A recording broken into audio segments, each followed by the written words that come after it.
टाटा उद्योग समूहाच्या सहकार्याने रोजगाराच्या संधी निर्माण करणार, नामदार विखे पाटील। प्रचार फेरीतून मंत्री विखे पाटील यांनी साधला संवाद। शहरात पर्यायी रोजगार निर्मितीला चालना देण्याचा प्रयत्न महायुती सरकारच्या माध्यमातून करणार असून टाटा उद्योग समूहाच्या सहकार्याने महिला आणि युवकांसाठीच्या रोजगाराचा प्रकल्प तालुक्यात निर्माण करण्याचा प्रयत्न करण्याची ग्वाही जलसंपदा तथा पालकमंत्री नामदार राधाकृष्ण विखे पाटील यांनी दिली। मंत्री विखे पाटील शहरातील प्रभागांमध्ये नागरिकांच्या भेटी घेतल्या।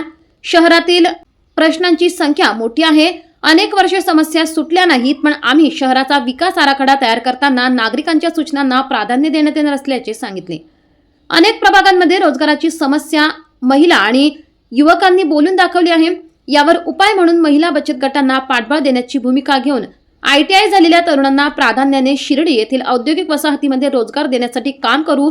संगमनेर तालुक्यात मोठ्या जागा मिळाल्या तर उद्योग आणण्यात कोणतीही अडचण नसल्याचे त्यांनी स्पष्ट केले। शहरातील रस्ते विकासाच्या दृष्टीने मोठे काम करावे लागेल। पावसाच्या पाण्याचा नवीन नगर रस्त्यावरील दुकानदारांना होणारा त्रास गंभीर असून लटकत्या वीज वाहक तारा ड्रेनेजच्या समस्या सोडवण्यासाठी प्राधान्य यापुढे दिले जाईल।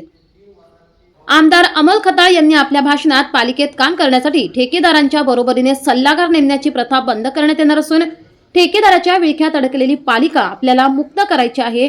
कोणत्याही विकास कामांवर होणारा खर्च नागरिकांच्या माहितीसाठी जाहीर करून कामात पारदर्शीपणा आणण्याचे आश्वासन दिले।